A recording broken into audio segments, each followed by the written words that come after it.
Praise the Lord. கர்த்தருக்கு மகிமை உண்டாவதாக. இந்த நல்ல காலை வேளையில் கர்த்தருடைய வார்த்தை மூலமாய் உங்கள் யாவரையும் சந்திப்பதிலே நான் மிகுந்த மகிழ்ச்சி அடைகிறேன். நீதிமொழியின் புத்தகம் 24ஆம் அதிகாரம் 17ஆம் வசனம் 18ஆம் வசனம். உன் சத்துரு விழும்போது சந்தோஷப்படாதே, அவன் இடரும்போது உன் இருதயம் களி கூறாதிருப்பதாக. கர்த்தர் அதை காண்பார், அது அவர் பார்வைக்கு பொல்லாப்பாக இருக்கும். அப்பொழுது அவனிடத்திலிருந்து அவர் தமது கோபத்தை நீக்கி விடுவார்.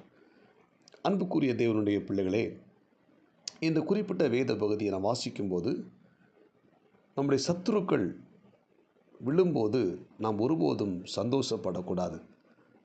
அவங்க விழுந்து போகும்போது, அவங்க இடரும் பொழுது நம்முடைய இருதயம் களி கூறவே கூடாது. அப்படி நாம் செய்யும் பொழுது அதை கர்த்தர் காண்பார் என்று எழுதப்பட்டிருக்கிறது. அவர் பார்த்து என்ன செய்கிறார் என்று சொல்லி பார்ப்போமானால், தமது கோபத்தை அந்த சத்துருக்கள் மேலிருந்து நீக்கி விடுவார். அது அவருடைய பார்வைக்கு பொல்லாப்பான காரியமாக இருக்கும். அன்புக்குரிய தேவனுடைய பிள்ளைகளே, நமக்கு எதிராக அநேக மக்கள் செயல்படுவார்கள், அநேக சத்துருக்கள் எழும்புவார்கள். வேதம் என்ன சொல்லப்பட்டிருக்கிறது? தாவீது சொல்லுகிறார், என் சத்துருக்கள் எவ்வளவாய் பெருகி இருக்கிறார்கள். அப்போ சத்துருக்கள் நமக்கு எதிராக எழும்புவார்கள், செயல்படுவார்கள். ஆனால் அந்த நமக்கு எதிராக செயல்படுற சத்துருக்கள், எதிரிகள் விழும்பொழுது, இல்லை அவங்களுக்கு ஒரு வித்தியாசமான ஒரு தவறான காரியம் அவங்க வாழ்க்கையில் வரும்போது, இல்லைன்னா ஒரு இழப்பு வரும்போது நம்ம என்ன செய்யக்கூடாது? ஒருபோதும் சந்தோஷப்பட்டு களி கூறக்கூடாது. இதை கர்த்தர் பார்த்துட்டே இருப்பார். அப்படி சந்தோஷப்பட்டு களி கூறுவோமானால் அது அவருடைய பார்வைக்கு பொல்லாப்பான ஒரு காரியம். அதுபோல் அந்த சத்துருக்கள் மேலே அவர் கோபமாக இருப்பார். ஆனால் நம்ம சந்தோஷப்படும்போது, நம்ம களி கூறும்போது அந்த கோபத்தை நீக்கி விடுவார். எனவே நாம் கவனமாக இருக்க வேண்டும். அன்புக்குரிய தேவனுடைய பிள்ளைகளே, நமக்கு சத்துருக்கள் எழும்பி வரலாம், நமக்கு எதிராக செயல்படலாம். ஆனால் ஒருபோதும் அவங்க விழுந்து விட வேண்டும், அவங்க அழிந்து போய்விட வேண்டும் என்கிற எண்ணம் நமக்குள்ளே வரக்கூடாது. அவர்களுக்காக நாம் ஜெபிக்க வேண்டும்.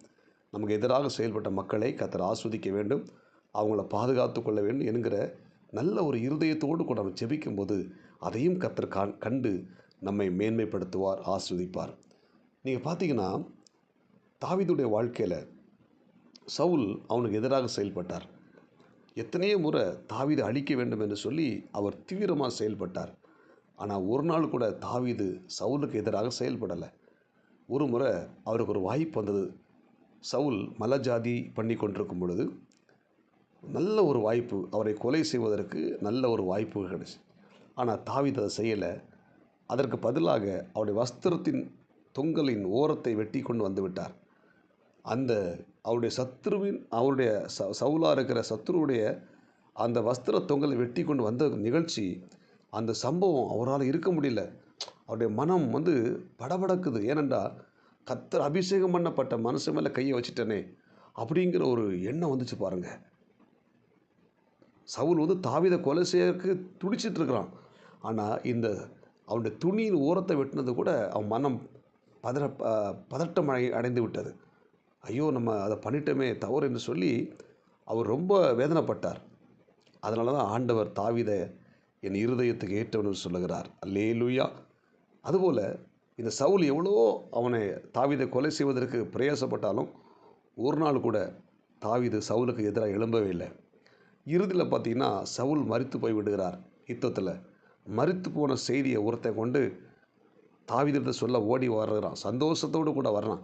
இந்த செய்தியை நம்ம சொன்னால், சவுல் தாவீதுடைய சத்துரு, இப்போ செத்து போயிட்டார், இந்த செய்தியை நம்ம சொன்னால் நமக்கு பரிசும் வெகுமதியும் பாராட்டும் கிடைக்கும் என்று சொல்லி ஓடி தாவீதிட்ட சொல்ல வருகிறார். ஆனால் தாவீது இந்த செய்தியை கேட்ட உடனே அவனை கொன்று போடுகிறான். அழுகிறான் பாருங்கள், புலம்புகிறான். என் தகப்பனே, இஸ்ரவேலுக்கு தகப்பனாக இருந்தவரே என்று சொல்லி அழுது புலம்புகிறான் பாருங்கள். சத்துரு விழுந்து போனான், செத்து போனான். இந்த செய்தியை கேட்டு அவன் சந்தோஷப்படாமல், அவன் ஒரு பெரிய கொண்டாட்டம் பண்ணாமல் அழுகிறான். பார்த்தீங்களா தாவீது? இந்த இருதயம் நமக்குள்ளே காணப்படணும். என்னை யோசித்து பாருங்கள். இன்னைக்கு உலகத்தில் பாருங்கள், நமக்கு எதிராக செயல்படுற சத்துருக்கள் விழும் பொழுது அநேக தேவனுடைய பிள்ளைகளுடைய வாழ்க்கையை நான் பார்க்குறேன். அவர்கள் எதிராக செயல்பட்ட மக்கள் மரிக்கும் பொழுதோ இல்லை ஏதாவது அவங்களுக்கு ஒரு இழப்போ ஒரு விபத்தோ வரும்போது ரொம்ப இவங்க சந்தோஷப்படுவாங்க. அது ஒரு காலம் பண்ணக்கூடாது.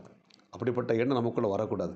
நமக்கு எதிராக செயல்படுற மக்கள் அவங்களுக்கு பிரச்சனை வரும்போது, துன்பம் வரும்போது நம்ம அவங்களுக்காக கண்ணீரோடு கூட ஜெபிக்கணும்.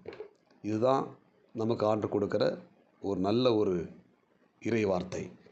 இந்த இறை வார்த்தை கேட்கிற தேவனுடைய பிள்ளைகளே, நமக்கு எதிராக செயல்படுற மக்கள் விழும் பொழுதோ, அவங்க நஷ்டப்படும் பொழுதோ, அவங்க விபத்தில் சிக்கும் பொழுதோ, இல்லைன்னா மரிக்கும் போதோ நம்ம ஒருபோதும் நம்ம சந்தோஷப்படக்கூடாது. அவங்க துக்கப்படும் போதோ, அவங்க வேதனைப்படும் போதோ, கவலைப்படும் போதோ, நஷ்டம் வரும்போதோ, அவங்களுக்காக விபத்து வரும்போது நம்ம அவங்களுக்காக பாரத்தோடு ஜெபிக்கணும்.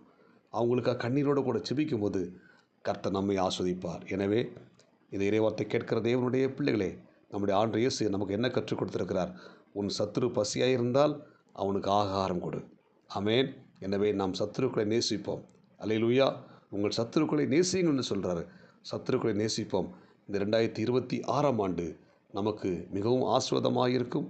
கர்த்தர் நம்மை பலப்படுத்துவாராக. ஜெபிப்போமா? பரலோக தேவனே, இந்த இறைவார்த்தை கேட்ட ஒவ்வொரு தேவனுடைய பிள்ளைகளுக்காக நான் ஜெபிக்கிறேன். எங்களுக்கு எதிராக செயல்படும் சத்துருக்களுக்காக நாங்கள் ஜெபிக்க ஒருபோதும் அவர்களுக்கு எதிராக நாங்கள் செயல்படாமல், அவங்க கஷ்டப்படும் போது நாங்கள் சந்தோஷப்படாமல் இருக்க உதவி செய்வீராக. இந்த இறைவார்த்தை கேட்ட ஒவ்வொரு தேவனுடைய பிள்ளைகளையும் கர்த்தர் ஆஸ்வதிங்க. இந்த நாளுக்குரிய கிருபை கொடுங்க.